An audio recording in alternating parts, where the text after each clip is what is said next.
Because Jake has backpacks. Because I have backpacks for everything.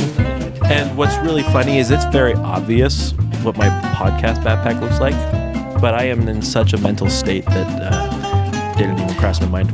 Do you have a lot of backpacks for I different? have a lot of backpacks. I do too. I have. We counted them the other day because I have a backpack that's my work backpack that I carry everywhere. I have a gym backpack when I go to the gym, and I have my podcast backpack. And the irony, I keep them all in my truck at all times. So I have so many just bags. in case everyone wanted to know. Sure. So I have my work backpack. I have my travel backpack, which is always packed because who knows? I'm just going to go on a cruise. I have my emergency backpack. That's my military backpack. And then I do have like a get home bag. I do have one of those. No, it's just if let's say Zombie apocalypse. zombie Right. apocalypse Zombie apocalypse happens, I'm able to survive for months because I can kill More things. realistically, 3 days. I have guns in it. You have guns in the backpack? I do. That's where I keep my gun. Just kidding. You guys have a lot of backpacks. I have 4. See, now I have, well, let me think about this right. I have 3 question mark. Question mark. I have a Is it- satchel. Is it like a white old man thing? To have or backpacks. white middle-aged man thing to have backpacks? I think it's a millennial I think middle-aged it's the man new thing. thing where, before people used to just have keys Uh-huh. and they had a bunch of keys. Now we need a bunch of backpacks. I do carry a lot of stuff in my pockets, though. Not right now. I have a wallet, keys, and phone.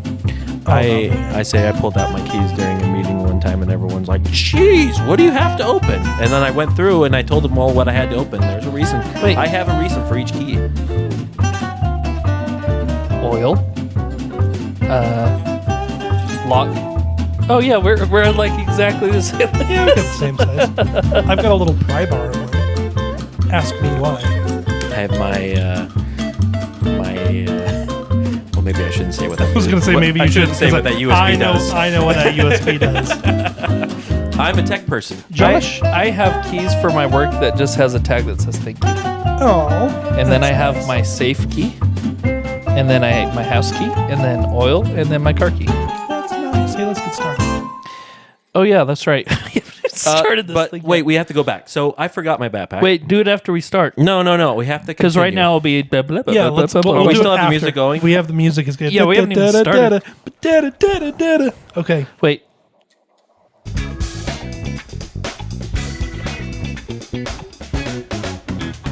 Hi, and welcome back to Twaddling. Welcome to Twaddling Along Podcast. I am your host, Dan McBride, here with my brothers and co-host, one Jacob Why did we stop the music to play more music? and Joshua. Because I wanted to. Josh wanted to touch a button. I did. Now we can Button. continue. Go ahead continue with your story, Jake. Okay.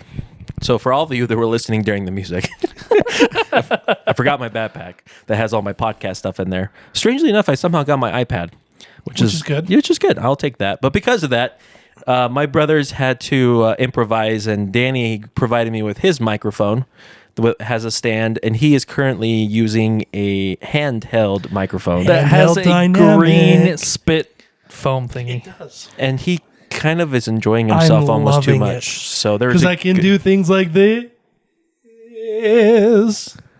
For all you who don't know what just happened, he just sat there and just went quiet. And I then can came also in. stand up. You can stand up and walk around. if I you can want. stand up too. You want to see?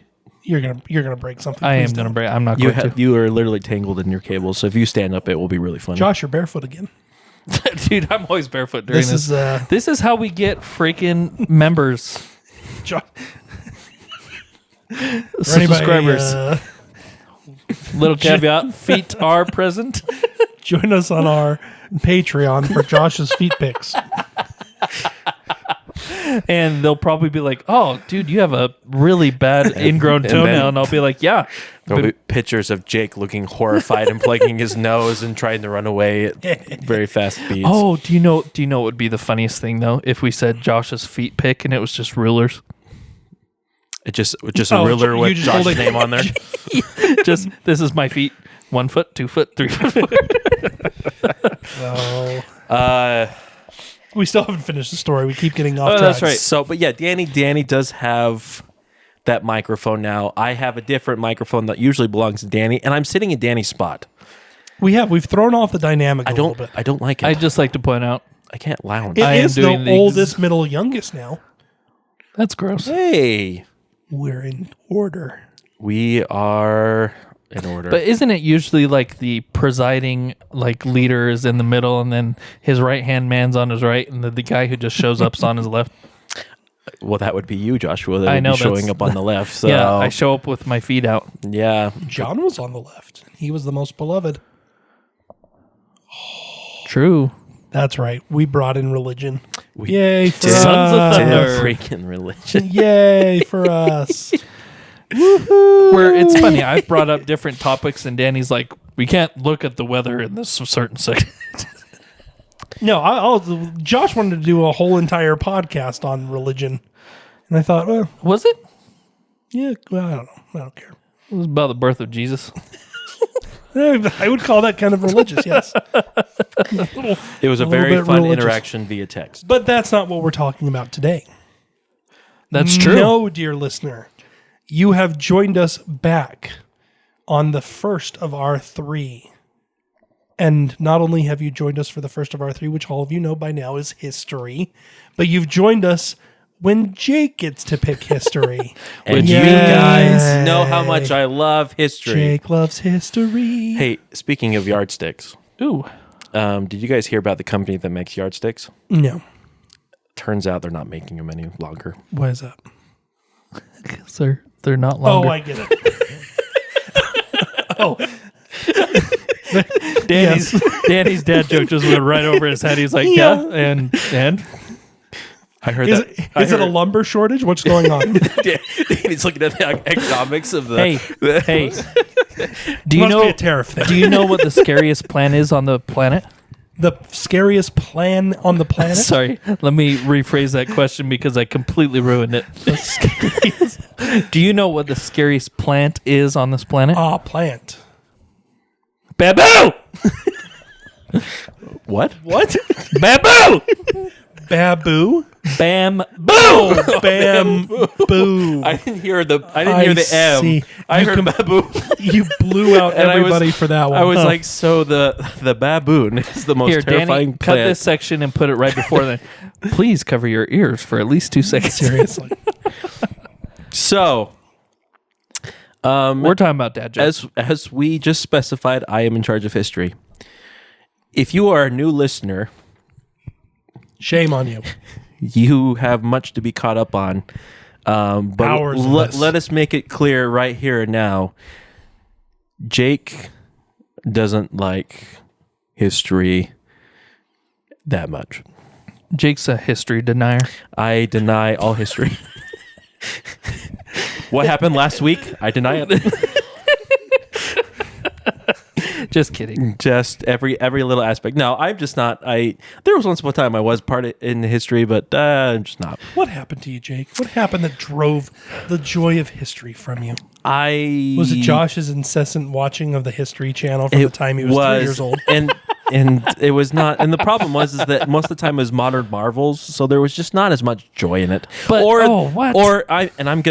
I might offend a lot of people. Freaking Pawn Stars and American Pickers on the History Channel was like, hey, American Pickers was at least historical because they'd find like old American, American. rebellion. Pawn Stars, it was just the mafia. did you say run- Rubelia? rubella? Whatever. I don't know. Do you know what's great, guys? I have one class left in college, and I still don't know that word. Memorabilia. That too. Rubella.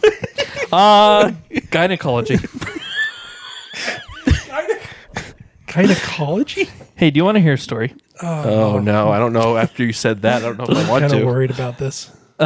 Wait, I have to remember what the other word was. Also, you have to remember not to say something inappropriate. Okay, we'll skip. So what we've come to find out We've is decided that we're probably going to not listen. No, go ahead, say the story. Are you sure? Yeah, Yep. go for it. Okay, once upon a time, I worked at a bank, and one of the people ran around and was telling people that she contracted gonorrhea. wow. And she was telling everyone, hey, I have gonorrhea. So like, Is this a coworker or just some random coworker member? Okay. Nope, coworker. And she was like, I need to just warn you, I have gonorrhea, and so like, I may have to go to the bathroom sometimes. Oh my gosh. Well, she was telling everyone who she was meeting. She was a loan officer. Well, she went to my manager and told her, "Oh, I got gonorrhea." And she's like, "What the heck? You have gonorrhea? Like, how'd you get gonorrhea?" And she's like, "Oh, drinking water." And she's like, "That's not gonorrhea. That's giardia." Oh So she my had- gosh. She spread that she had gonorrhea to everybody when she had giardia. Everyone, I don't actually have an infectious, disease like Have that. you called your former partners? Why? Yeah, exactly. Why would they care what I So drink? when I came in, because I was part-time, everyone was like, "Oh, so you got gonorrhea? Hey, Josh, she has gonorrhea." And of course, my innocent self was like, "Oh, how'd you get it?" Like, I'm sorry. You asked how she got it? Yeah, I was 21 years old. I didn't know. Josh, you're old enough by 21 to know. Yeah, but I didn't know. but he And then did they it. clarified and said giardia, and I was like, I think that's worse. So anyways, we're talking about history today. We're talking about history. Not the history of gonorrhea or giardia. Nope. As I say, is there even a history to that? But Oh, well, we're not going to find out. next week's podcast. On next week's podcast. All right. So, again, me, history denier that I am, I decided to look at. I typed into Google, please provide me with some humorous tales of history that I could share on a podcast. First thing that popped up, the Great Emu War, which we have already done. And you should go back and listen to the Great Emu War. It's Because one of that my one is favorites. funny. Mostly because Danny and Josh could not say emu. They kept saying emo. I did say emo no, a lot. Danny said emo. I did say Danny said emo a Because lot. tonight is the night that I will fall for you. over again. Don't make me change my mind. And we did find out in the process that Danny was, in fact, An emu. An emo. Sorry, no, emo. Danny was an I emu. was, in fact, an emu. Danny was flipping the bird to everyone at the time. Well, that too. But All right. okay. So, but today we're going to talk about something different. Because I think there are people out there that have probably started this new year saying to themselves, you know what? I'm going to prepare myself to run a marathon. As you do. And I have never It's had me. I have never had that. Has anyone ever had that before? Because I've never had that. I have never once said to myself, you know what I'm going to do? I'm going to run 26 miles for fun.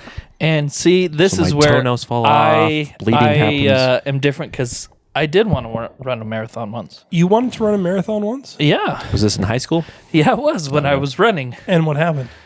I busted my ankle and was unable to run and haven't been able to run since. And the last 5K I ran, I blew up my foot and it still has not healed. Oh, that's great. Aren't we going on vacation next week? Yep. And we're gonna be walking. And walking significant. Yep. I just like the concept. I blew up my foot. I blew up my foot. Hey, that can happen. I know a guy. You know a guy who's blown up his foot? Yeah. Ask me later. All right, I will. Okay. As the audience is like, well, no, now we want to know. We want to know. So, for those of you who are interested in running a marathon, I want to talk about one of the most bizarre, disastrous, and darkly comical sporting events that ever happened in modern history. It is the 1904 St. Louis Olympic Marathon. And that's St. Louis for us St. Americans. Louis, sorry. St. Louis. Jake's gone to his French days. The St. Louis. Saint Louis. I forgot my mic. I'm having problems. Oh my gosh. So, let's talk about this. I decided to I decided to just pretty much read plain out an article from a website that I forgot. I like it. So It's called Wikipedia.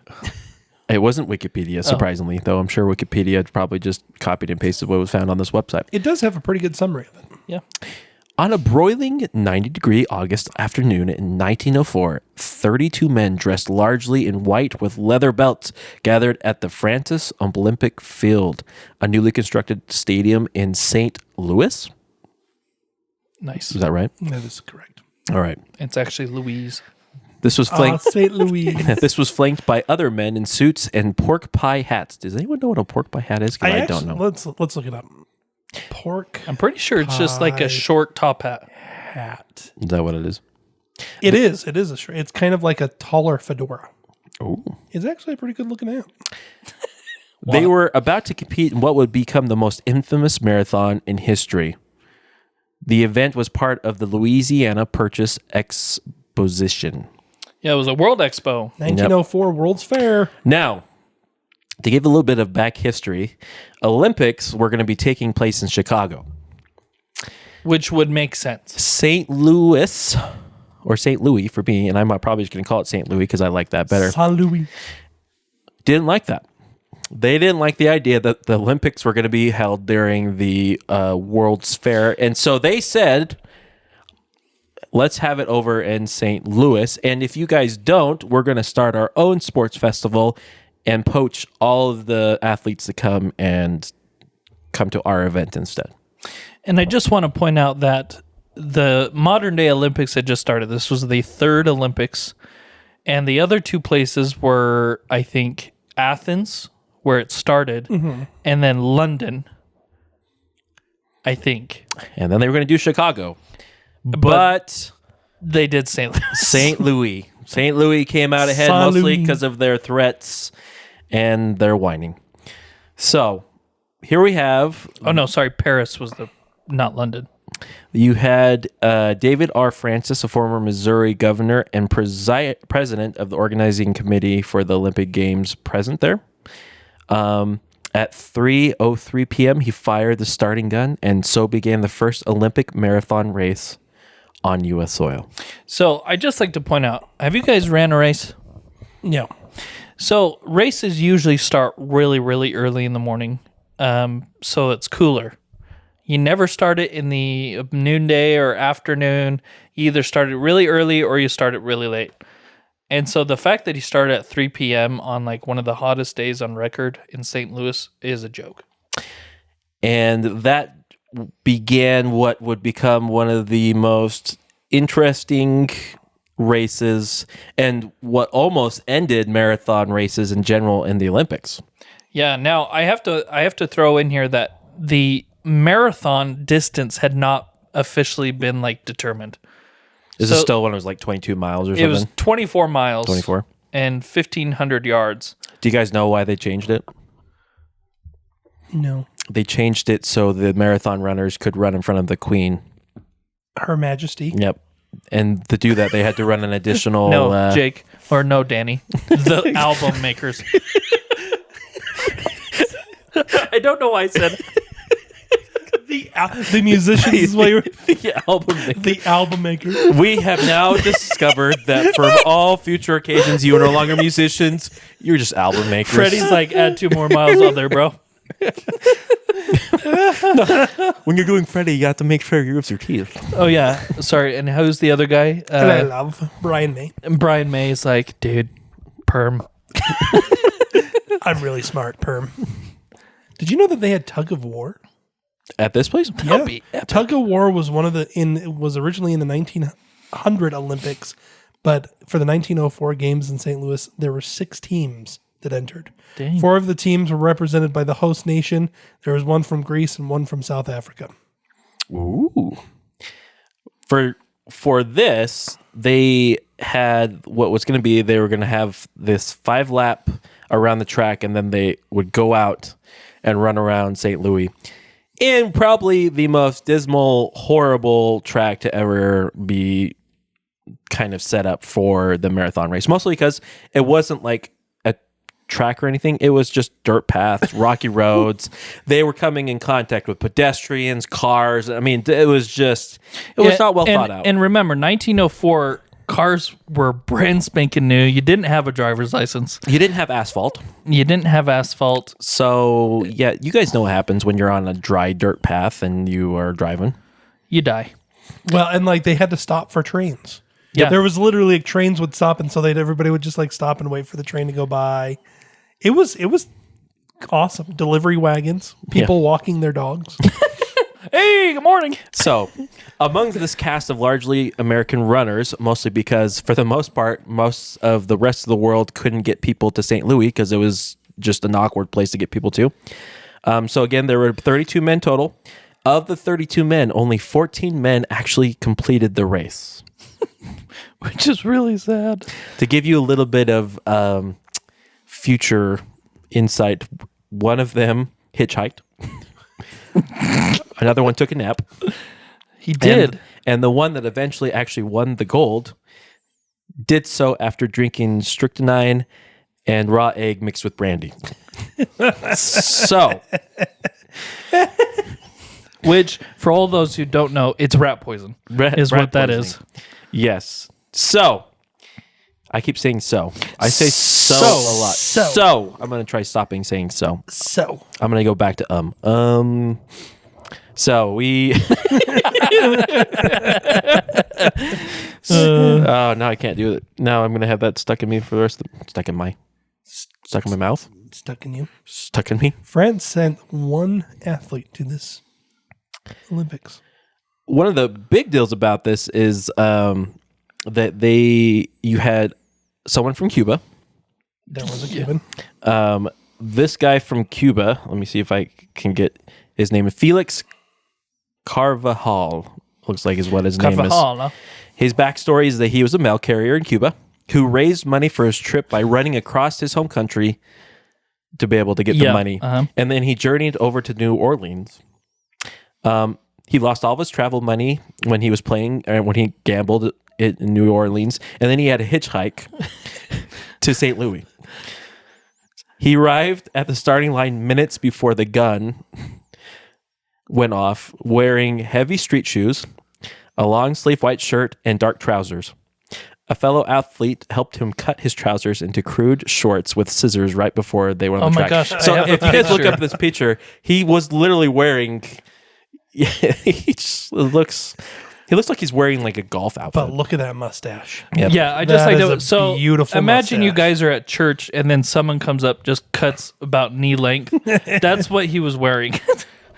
So he gets there, and then you also have a first where you have two men that were from South Africa. And they were actually the first Black Africans to compete in modern Olympics, and they ran barefoot. What's funny is that they weren't actually like marathon runners. No, they had never run a marathon before. No, the whole reason they were in St. Louis is for the World's Fair. Yeah. They were reenacting a historical event where they had dispatch runners going off and doing stuff during this war that was being reenacted.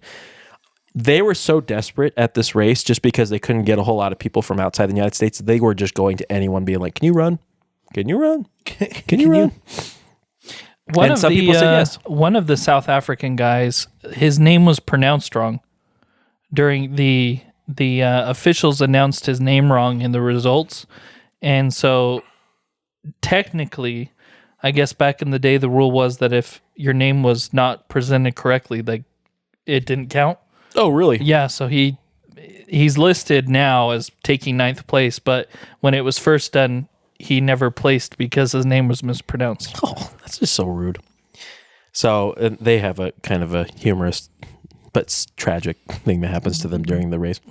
The next one that we'll talk about is Fred Lors. He was a bricklayer from New York who trained at night to run. He was a decent runner, but he was also a bit of a joker. We'll see why. And finally, Thomas Hicks, the doped winner, as they like to call him. So he was a British-born American brass worker who took the race very seriously. He would become the subject of the first recorded instance of performance-enhancing drugs in Olympic history. Now, I already told you what the performance-enhancing drug was. Strychnine. Rat poison. So, And I want to point out something. So the director of the Olympics was also the director, I think, of the World's Fair. and he wanted to perform an experiment and see how far the human body can go without water. Yeah, his name was James Edward Sullivan. So he banned water from the marathon race. He had one drinking station throughout the marathon. Yep. He didn't want people to be running with water, which I'm sure for all the runners out there are like, no, you don't do that. We know that now. They should have known that back then, but He was a bit of a character. He had some very strange beliefs outside of that. In the 1912 Olympics, it was the very first time they had female, like that was when they allowed female things. But he straight up just wouldn't allow American women to participate because he felt that it was, one, demeaning to women, but two, it was dangerous for women to do anything physical. Oh my gosh. We should go tell our wives that. So he's kind of a doofus. He has a cool mustache, though. He does have a cool mustache.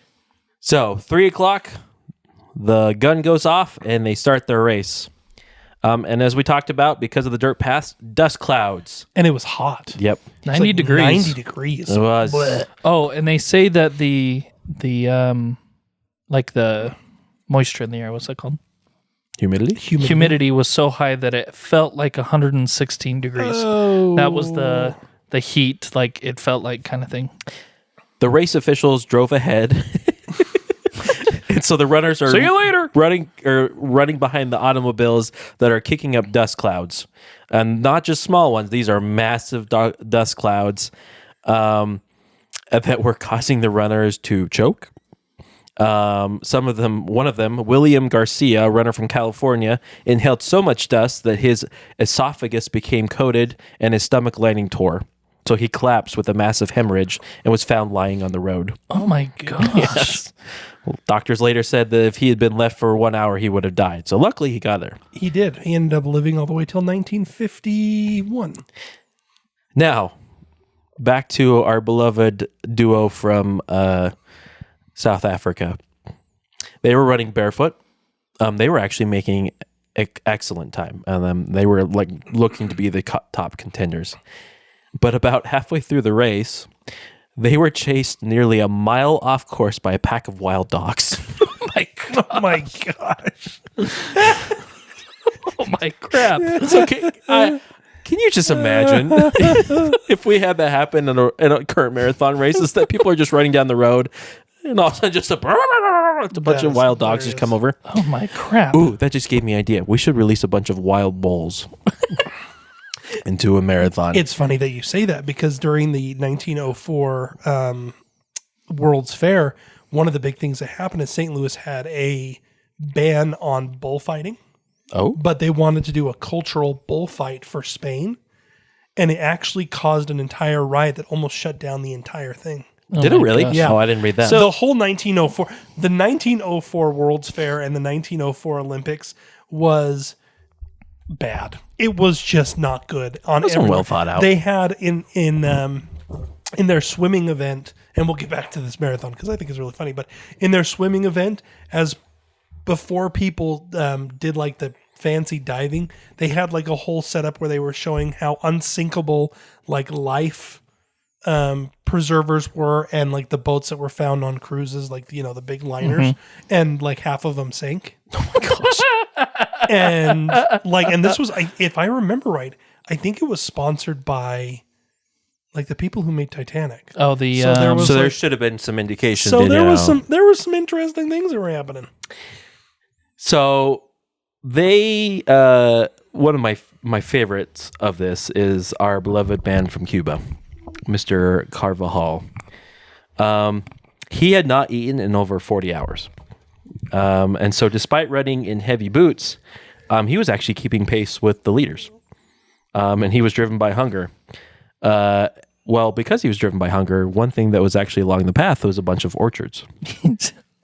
So, and I don't think he actually stole some peaches from some guy that was on the side of the road too. He just went over and just grabbed peaches and then ran off. peaches. Well, he stopped at one of these orchards and found some apples on the floor and ate them. Unfortunately, the apples were rotten. Oh, So, suffering from severe stomach cramps, he simply decided to lay down on the side of the road and took a nap. Good for him. I applaud that. I applaud the fact that you can just stop what you're doing and no one says you can't. I'm going to stop what I'm doing at a moment's notice and just take a nap on the side of a road. What's so funny too is I was reading some other side things about him. He was like, while he was running, he was so excited about there being spectators that he was stopping and talking with the spectators along the race path too. Like he was going and shaking hands and talking to people. He was just so excited. And that's when he stole their peaches. Yeah, that's probably exactly. Oh my gosh! But he still finished fourth. He still finished fourth. Fourth. which, yeah. I mean, that just tells you. Now, the finish line debacle. I think you guys remember me talking about Fred Lors, the quote unquote prankster. Uh-huh. He got severe cramps. About I think it was just a few miles in, and at that point said, "You know what? I'm done." And he decided to hop in a car and call it quits. The car took off, and the car was heading towards the race line. Well, the car actually broke down at mile 19. And instead of him saying, "Oh man, I should go see the finish to see who wins," he said, "I don't think anyone saw me, so I'm just gonna keep going and act like I'm racing." So, feeling rested, he decided to jog the rest of the way to the stadium to get his clothes. When he entered the stadium, the roar of applause was loud. It was amazing. Here in this crowd, you had Alice Roosevelt, President Teddy Roosevelt's daughter, that had the gold medal the gold medal. And everyone was saying, "You won." And he said, "I did, didn't I?" So, Well, yes, I did. So they are literally about to place the gold medal on them when someone says, "Hey, wait a minute. I saw you get in the car." And he afterwards said, "Oh, I was just joking about winning. I wasn't going to let this go through." Well, he ended up being banned for life from running marathons. What's funny is that actually only lasted 6 months. 6 months. And he ended up winning the Boston Marathon the next year. So you can see funny. that it's one of those things that I want to run a marathon and do that exact get in a thing. car and then just get up before the finish line and be like, "Woo!" There is actually there's a ton of I was just looking up marathon course cutting. Just seeing there's a lot of Oh yeah, people cheat all the time. cheating on it. Like we have Frederick Lords is a really big one. There's one in 1979 where Rosie Ruiz rode the New York subway during the New York Marathon, and she qualified for the Boston Marathon. She had only run the first and last half of a mile of the race. Oh my gosh. And she won. Did she just so she took the subway, did she just hang out for a moment and then came up? How do you do that? No idea. And then there's Robert Madrazo. He was a Mexican presidential candidate in 2006, and he had his results from the Berlin Marathon deleted after he had a timing chip that was on him, and it showed that he cut one huge 9-mile segment off. And they're like, "Well, what did you do?" And he's like, "I'll never tell." I'll go to my deathbed. In the 2023 Mexico City Marathon, 11,000 runners, or a third of everybody who entered, were disqualified for course cutting. Oh my gosh. See, well, I would probably course cut. My friends in high school were all cross country enthusiasts. They loved cross country. They did all the cross country competitions and practices and stuff. And during one of the summers, and your friends were really, really good. They were really good. Yeah, some of them I think still run marathons. I wouldn't be surprised. And so they were like, "Jake, you should come and practice with us with the cross country team and the coaches during the summer." And for those of you who know us, we're not really built for long distance. We're like Gimli. Yep. We're good at chopping off heads. Yeah, We're built with short distances. We're lost. we do on long relatively distance. well when it comes to lifting weights and things like that, but we have tight calves. We do. We have bad knees, horrible shins. Hips are terrible. Back is hanging on by a thread. Our arches on our feet don't really work well. Flat as a pancake for some of us. While still wearing an A cup. See, and mine's over the top arched. So there's just we're a just few not things. good. So, but I said, I'll try it because my friends are like, hey, trust us, it's easy. This is as simple as it's going to be. You go, we're going to just start easy. You'll get used to it, and then by the end, you'll be running with the rest of us. And I was like, fine, I'll try it. I get to the first day, and they're like, hey, Jake, are you ready for this? I'm like, yeah. And the coach came out, and the coach was like, okay, 8 miles. we're gonna start early. We're gonna do this, and this is a super easy one today. I need you guys to run a 5K. And I was like, what? I turned to my friends. My friends were like, yeah, that's starting easy. I'm like, yeah. That's easy. I can run 100 feet, maybe. So I run, and I ran the 5. Well, I ran the 5. I ran maybe a mile and walked the rest of the way while the coach was yelling from his car at me. Coach, because he was my coach 3 years later when I ran cross country, and he ran with us then, but he would sometimes ride his bike and he had a megaphone and he'd be like, run faster. And he'd be like, shut up, coach. Yeah, mine was from the car, and that really bugged me that he was in a car and making fun of me. So I finished. I told my friends that was horrible, and they said, don't worry, it gets better. And so the next day, get back. It's actually weight training. I enjoyed that. Third day, I get back, and I was like, so are they just going to like kind of just gently do? They're like, oh yeah, like they usually will just kind of keep it simple. 6 miles. I ran, I think, about 500 yards up the road, cut through a church, around, ran back to my car, and drove home and never went back. So I get this idea of cutting the thing. So, and then my friends were like, what happened? Yeah, what happened? I just beat you all. Yeah. See, and for me, I actually ran the whole season of my sophomore year until I blew up my ankle. But Still so funny.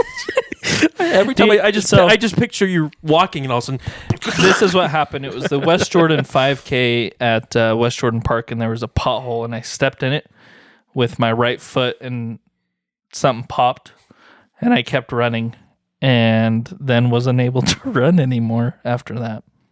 The end. oh, By the way, I sucked really bad. What they would do is my coach specifically would have me go first and set a horrible, fast sprinting pace for all the other guys, so they'd burn out before the end. Now, of course, I'd burn out after like 500. 2 minutes, yeah, where they would go at least half, but then our guys would completely just cream them. So I was just a prop for getting everyone else to lose.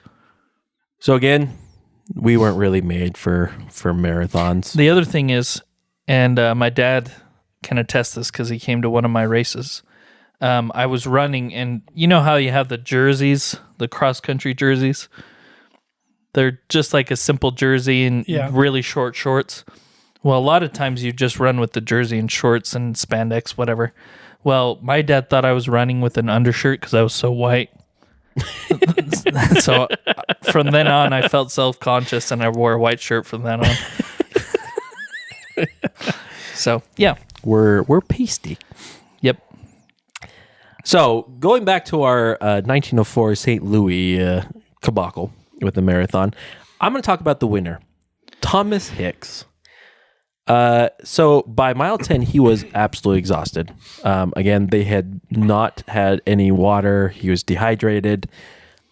His coaches, instead of giving him water, seeing that they needed to do it, fed him a mixture of the strychnine sulfate, rat poison, and egg whites.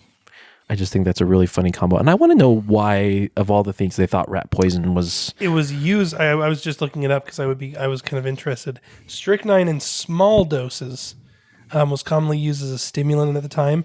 However, large doses. it was not a small dose that they gave him. Yeah, they were like dumping it down his throat. Yeah, so every time, so they would give it to him, and then every time he slowed down again, they would just give him another dose. And then they would have him wash it down with brandy. And I have a picture of him here And literally 2 guys are running with him, probably his coaches or staff, They were literally having to push him. across the line, but they have a cold towel and he looks like he's sleeping, like he's not awake in this photo. He was, He was gone. The crazy thing is it talks about that at the 10-mile mark, Hicks came to his support team. Like his support team, at the time, they could actually have people that were kind of with him the entire time. That was a support team. And he's like, hey, give me water. Instead of giving them water, they took a sponge that was filled with hot water, stuck it in his mouth, and told him to spit the water out. What were they doing? Great support team. they were helping him out. So he continued forward. Hicks entered the stadium hallucinating because, who wouldn't be hallucinating with that? He believed he was still 20 miles from the finish line. Can you imagine that? You're at the finish line and you still think you have another 20 miles to go. His legs were almost essentially paralyzed. He had to have 2 handlers grab him by the arms and physically carry and drag him across the finish line as his feet shuffled in the air. And again, if you look at a picture of him, he looks horrible. People that were actually there commented that his skin was super gray. I mean, he was openly hallucinating. Yeah. And he was declared the winner after they found out that the other guy was not the winner. Good old Lors was like, oh, whoops. Well, I was joking. Oh, it was a joke. But he finished it in 3 hours and 28 minutes. Now, that is significantly better than anything I would ever be able to accomplish. Yes. But that is considered the slowest winning time in Olympic history.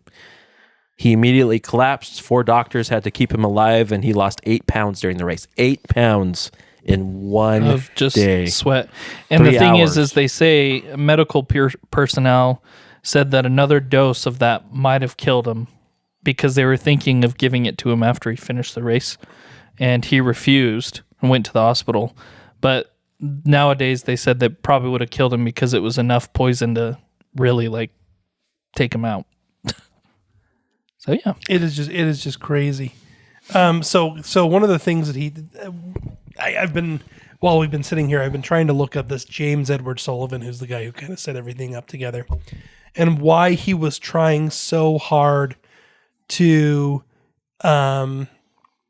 make it so people wouldn't drink water, because it wasn't just the marathon. No, it was the whole Olympics. The whole Olympics. He was convinced that dehydration was the way to go. He considered himself to be a bit of a scientist, but everybody around him said he was absolutely not.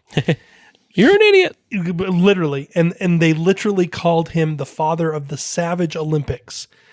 He wanted to not only do tug of war in the Olympics, he wanted to do spear throwing at live people. Oh my gosh. Oh my crap! Running from animals.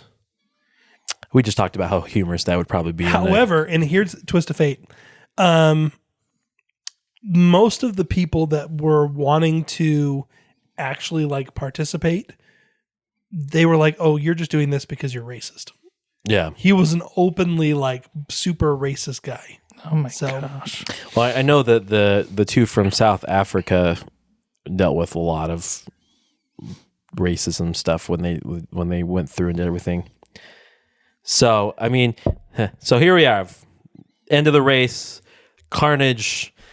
The Olympic Committee considered banning the marathon entirely, believing it was an indefensible activity to ask humans to do such a long distance or run such a long distance, and it took years to recover the reputation for it.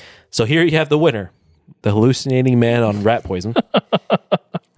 The runner-up, so I apologize, I think I said that the Cuban was the guy that stole peaches. The runner-up was actually a Frenchman who had to break into a garden to steal peaches because he was starving. It's funny, they don't have third place on here for me, but the fourth place is the postman, the guy that's from Cuba, who honestly he probably would have won if he hadn't had to have taken a nap. Well, and the Cuban guy's even crazier than this. So he's a Cuban mailman. Part of the reason that he couldn't get up to St. Louis on time is because he gambled all his money away in New Orleans. Yes, With dice. The third place winner was Arthur Newton, and he just kind of jogged it. It didn't say that he had any problems. He just kind of went. I'm looking at some of the there's a whole Reddit forum about this, the crazy true story, and one of the things they talk about is how do you just release a pack of feral dogs? Like just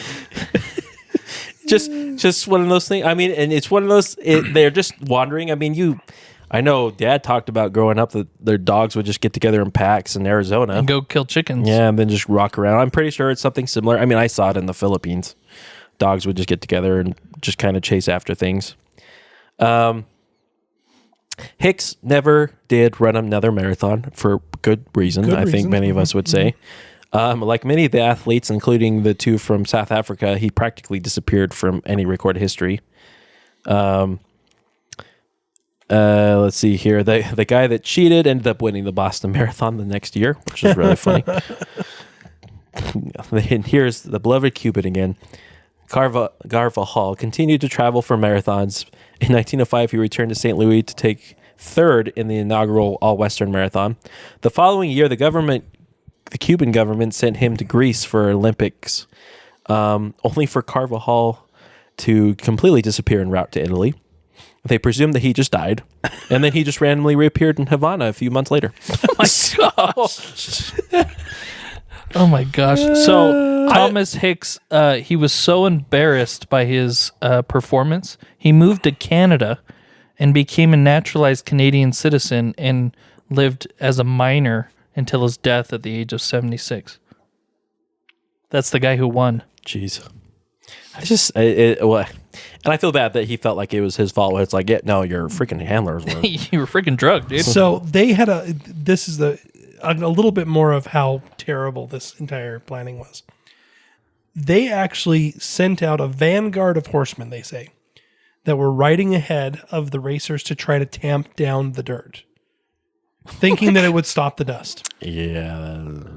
The problem was right behind them, there was a motorcade of over 60 cars of journalists, doctors, support teams, and race officials. They say the brown cloud that was enveloping like these runners was so bad that like some of the doctors were like, we might be giving them cancer.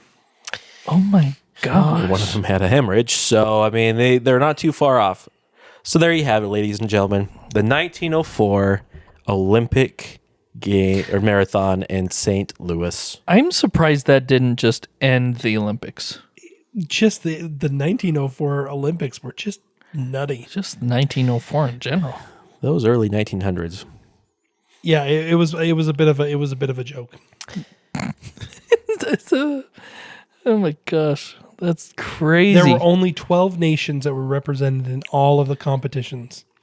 Yeah, I just kept reading that like the nations just either could not get someone to come over because the traveling was just hectic or because it was too expensive. Yeah, because you have to remember, everyone, planes didn't exist yet. It was all by boat. It was all by boat, and then they had to take a train from the East Coast all the way to the center of America. And so, I mean, many of them were getting there like the day of. Yeah, the gold or the medal counts of the 1904 Olympics. The United States won 77 gold, 79 silver, and 78 bronze, with a total of 234. The next is Germany, who won 4 gold, 5 silver, and 6 bronze, with a total of 15. Let's just, I think America just kind of was like, we're here. We'll compete. It's fine. The Australian swimmer who went loved it so much he never returned to Australia, and he defected. Oh my gosh. He just openly defected over and just hung out openly here. defective. Let's see. The Austrian-American gymnast whose name was Julius Lenhart, he was in support of Austria, so he represented Austria, but he hadn't been to Austria pretty much his entire life. This is just the entirety of 1904. Do you want to hear how many people participated? United States, 196 athletes. Switzerland, 1. South Africa, 3, which includes 2 of the marathon runners. Hungary, 2. Greece, 10. Great Britain had 3. Germany had 9. France had 1, which was a marathon runner. Cuba, 1 marathon runner. Canada had 5, and Australia had 2. That was it. It would be nearly 30 years before the United States was allowed to have the Olympics back. And that was in the 1932 Summer Olympics.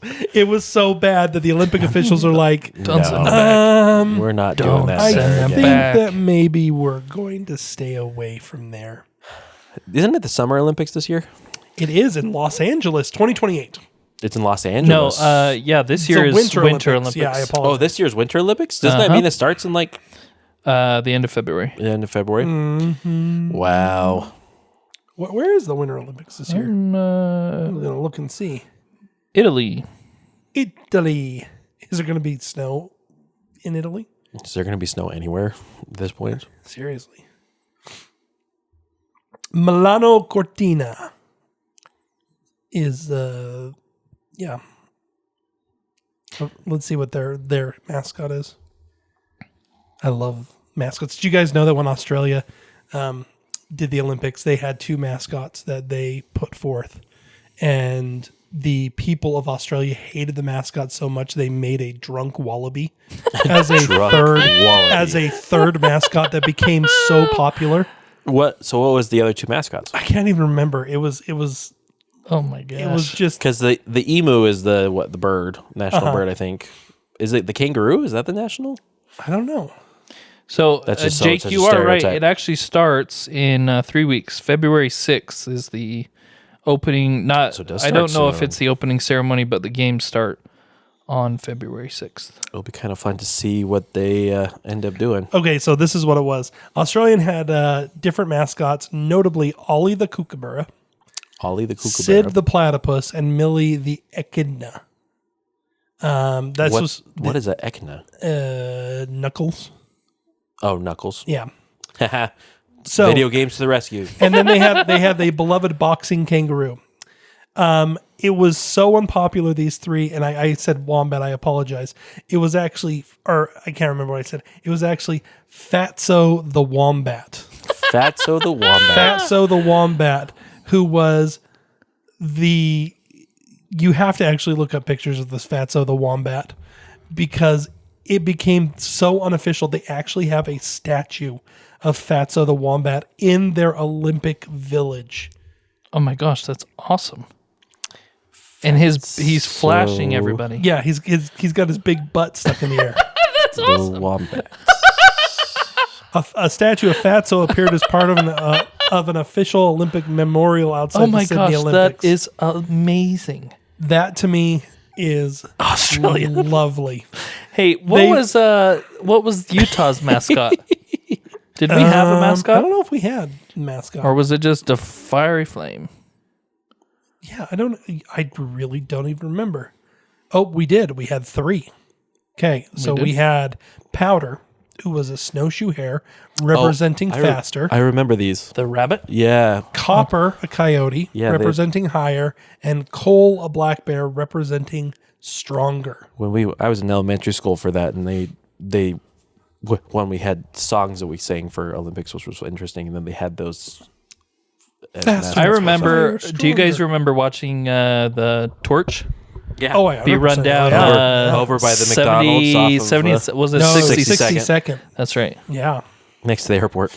Yeah, we drove down there and watched the Olympic torch run by, and it was like, oh, that was And then we got McDonald's. fun.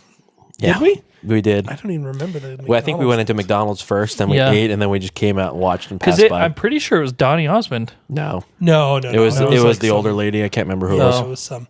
What do you guys feel about the Olympics? What's your feelings on the general Olympics? I haven't been really good at watching the last several.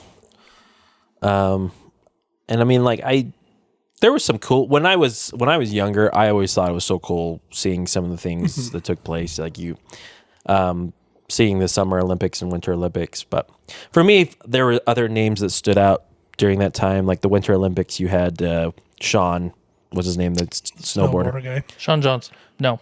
Sean Johnson. Sean Johnson is. Sean Johnson is the She was a I gymnast. think his last name gymnast. is Sean, maybe. Sean White. Sean White. Sean White. Yep. And I remember watching him and just being like that was so cool. And then like for summer, you had the swimmer, Michael Michael Phelps. Michael Phelps, which was really cool, and seeing stuff. And I think it's just because I haven't had cable TV or even antenna TV. So I just never really had access to it for the last several years. You can watch it online, but I just never. And that's my thing is it used to be like everybody watched the Olympics. Like that is what was happening. And you would like turn on the TV and it would be like one of like the obscure Olympic events. And you'd go, oh, this is interesting. At 2 o'clock in the morning, they're doing their like curling. I remember the first time I saw curling here was supposed to be something else was supposed to be on. And I turned on. There's these people. We should create a curling team. Do you know how epic that would be? The Twaddling About. So I go and curling team. I go and run around the Olympic Oval still. Yeah. And they actually still do curling there. Like they have a whole thing where people will teach you how to do curling. I want to do that. So are the people that are like sweeping? Are they just on the ice? Like, how are they getting on the ice and not slipping? They are. They've got like grips and yeah, they have grip on their and feet. spikes. Oh, is that what it is? Because I'm not really good on ice. I've had many a lovely fall on ice. Yeah, some people are amazing. Mm-hmm. I watched some of the coaches when the mammoths were, or not mammoths. Are they mammoths? The mammoth. Mammoth. Yep. When the hockey team was still doing at the Olympic Oval, like their coaches are out there just on feet and they're walking like it's not that big of a deal. And like I'll try to like step on the ice every once in a while and be like, ah, ah. See, I couldn't. I went to a youth activity. I was okay because we used to rollerblade when we were younger. I remember we got rollerblades and we rollerblade quite a bit. We got a classic skating and stuff like that. But then I don't know what happened, but I feel like my ankles just decided to kind of slightly bend in, and so after that I could never balance. But I went as a youth group and we went out there, and here's all these people that are showing off, and then here's me in the corner trying my best, and then it just so happens whenever my friends would turn and ask me how I was doing, I'd be like, I'm fine, slip right in the ice.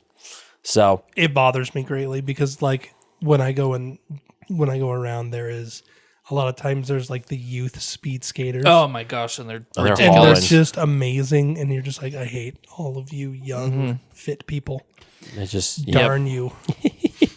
When we fall, though, ice cracks. Seriously. But in regards to your question earlier, I think the Olympics has lost its thing because there's also the world events that happen like all the time. Mm-hmm. And so the Olympics kind of have just lost their, vibe. Yeah. The only guy who I follow right now is the guy who keeps his eyes open with the pistol shooting. The Turkish guy? Yeah. And he just won gold at the world events. Did he again? Completely killed everybody. Was it the same thing where he wasn't using anything? Yep. No, He's nothing. terrifying. Just look. It's just like staring at his eyes. That man has some kind of background. I don't know what he did in his life, but one doesn't get that good at pistol shooting with nothing while his hands in his hands in his pocket and everything. Doesn't blink. It's like, oh my gosh. It's like, you've done something in your life, sir. KGB.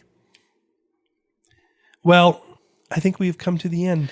I think it is the end, gentlemen. It is the end of this I made it podcast. through here? You I made honestly it. did not think I was going to get all an hour into this. Now, listeners, we need to chat a little bit. Oh. We have to do a little bit of chatting. Chat.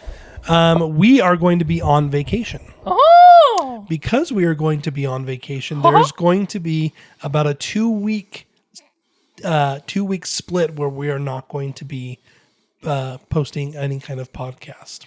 So you will not hear from us until the first week in February.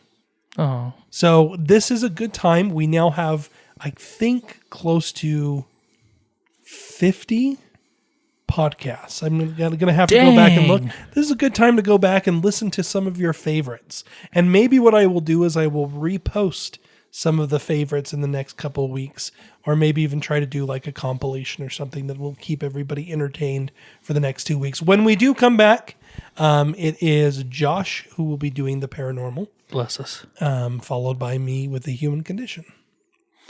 And we might have some short clips from our trip that we may just release here and there, just because we are going to be all together, and that's kind of a scary thing. It is a terrifying thing. And what are we doing?